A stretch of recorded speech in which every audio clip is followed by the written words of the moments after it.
One morning, a man in a suit sits in his car and opens the glove box. He takes a shotgun shell from a box and puts it in his shirt pocket. A little later, he walks into a gun store, asks for a 20-gauge shotgun, loads the shell, and makes a difficult decision. Meanwhile, Rose, a housekeeper, watches her clients enjoying a pool party in the backyard. Her father, Joe, tries to wake her sister, Nora, who is late for work. Nora, still tired, says she's going back to sleep and doesn't seem concerned about her job at the restaurant. Later, Rose continues cleaning the client's house, while Nora loses her job at the restaurant due to her lack of effort. At the gun store, Officer Mack talks to the employees about what happened. The shop owner explains that the man came in with his own ammo and harmed himself. The owner, frustrated, says he'll need to hire a cleanup crew because of the mess. That evening, Rose steps out of the shower, reads positive affirmations she wrote on a postcard, and says them aloud. Soon, Nora arrives at her sister's house to watch her nephew, Oscar, while her sister goes to class. Later that night, Mac and Rose get dressed after spending time together in a motel room, revealing that Rose lied about going to class and has secretly been seeing the cop. Mac brings up the crime scene at the gun store and mentions that cleaning services charge a lot of money for such situations. When Rose asks if the body is still there when the crew arrives, he explains that they only clean up the mess left behind.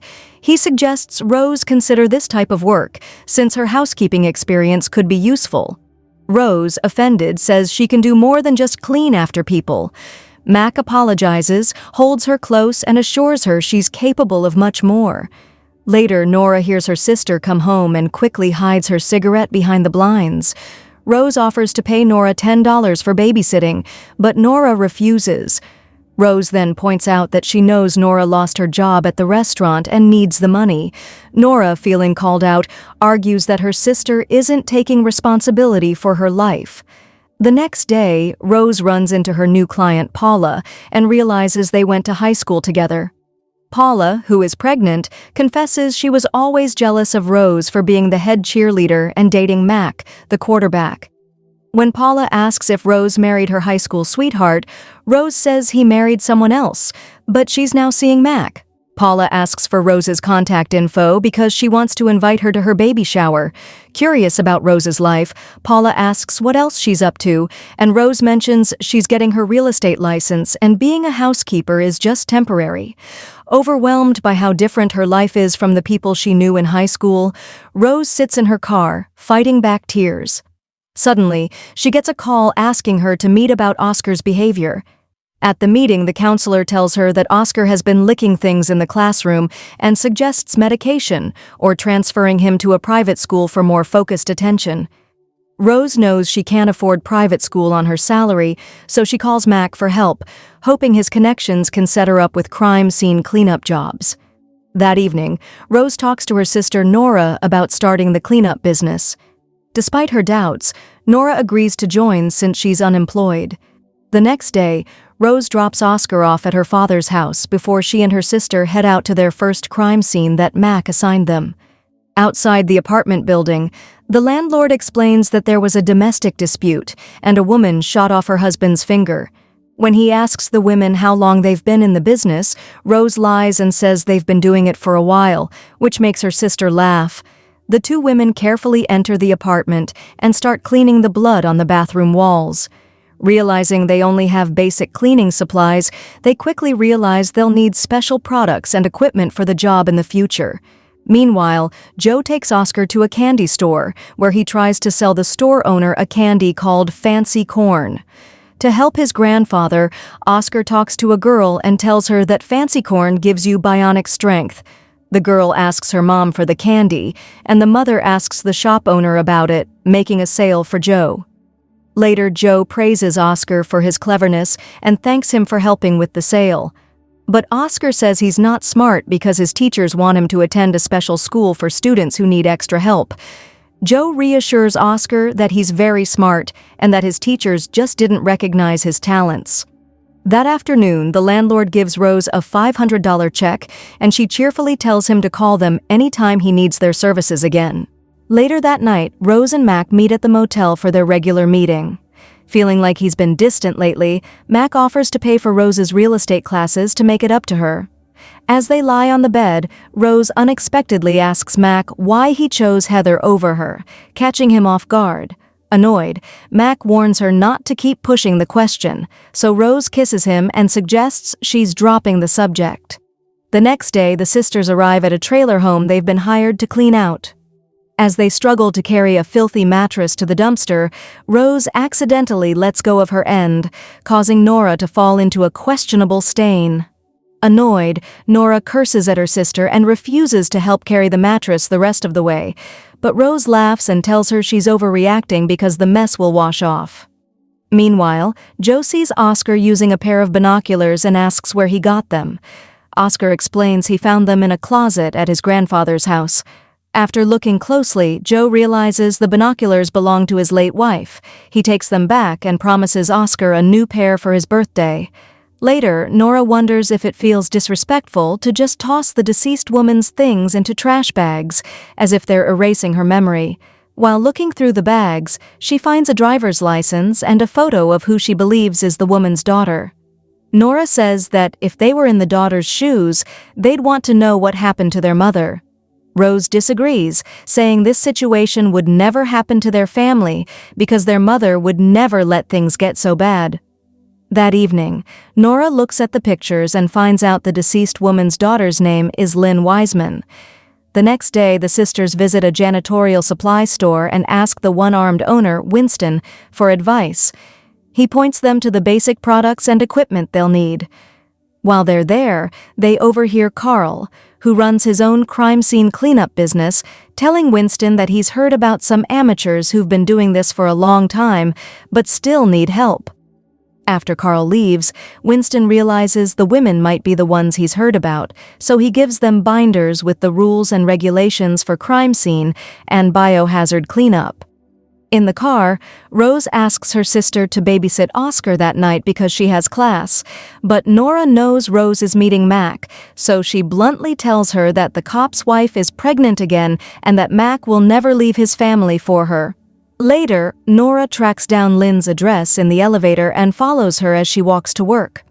At one point, Lynn stops the elevator and asks Nora why she's following her. Nora, feeling guilty, lies and says it's just a coincidence that they entered the same building and wasn't following her. Relieved, Lynn notices the veins on Nora's arm and suggests she donate blood to their blood bank. That night, Rose lies on the motel bed, upset and wondering why Mac didn't show up. Meanwhile, Nora finds an old lunchbox under her bed and sadly looks at a photo of her late mother with her and Rose when they were kids. A few days later, Rose stops by the janitorial supply store and shows Winston the new business cards for Sunshine Cleaning. He compliments the name, saying it has a nice positive touch considering the nature of their work. Winston suggests they market their services to funeral homes, property managers, and insurance companies since they could offer a lot of work. When he finds out they don't have their blood-borne pathogen certification yet, he offers to sign them up for the next seminar. Soon, the family buys a used van to transport contaminated materials to the incinerator. Over the following weeks, the sisters' business grows, and they learn more about proper crime scene cleanup. Little by little, they buy the special equipment they need to make their job easier. One evening, while going through the mail, Rose finds an invitation to Paula's baby shower. The next day, at a gas station, Mac's pregnant wife, Heather, confronts Rose and hints that she knows about the affair. Before walking away, Heather tells Rose that even though she was popular in high school, her life hasn't amounted to much since then. Meanwhile, Joe takes Oscar with him to buy cheap frozen shrimp from a shady supplier. Later that day, Rose learns that her father promised Oscar an expensive pair of binoculars for his birthday. Although Rose tries to tell Oscar that his grandfather's promises aren't always realistic, the boy believes his grandfather will come through for him on his birthday. One day, Nora goes to the blood bank to donate, even though she's afraid of needles. Afterward, she invites Lynn to a party her friend is hosting that night, and to her surprise, Lynn agrees. At the party, the two women have a deep conversation about their different views on drugs. When Lynn asks if Randy is Nora's boyfriend, Nora gives an unclear answer after noticing Randy talking to others. Later, Lynn leans in and takes a piece of candy from Nora's necklace, making Nora feel confused as she is beginning to care for her new friend, but still hasn't told her the real reason she wanted to meet her. Later that night, while Nora sits with Randy, she watches a news report about a driver who crashed into an auto shop causing a fatal accident. Soon after, the sisters arrive at the crime scene, where Rose and Mac exchange uneasy glances but don't speak. Rose reassures another officer that their next client, Mrs. Davis, called them to clean the den where her husband passed away. Seeing how upset the widow is, Rose offers to sit with her on the porch, and Mrs. Davis appreciates the gesture.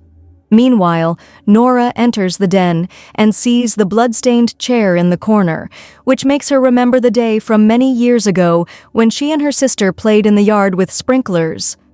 That afternoon, Joe tries to sell shrimp to a Mexican restaurant, but the owner turns him down. Later, she takes Lynn on a walk under the railroad tracks and opens up about the only deceased person she's ever seen, her mother. Nora shares that she doesn't remember much about her mother because she died when Nora was young.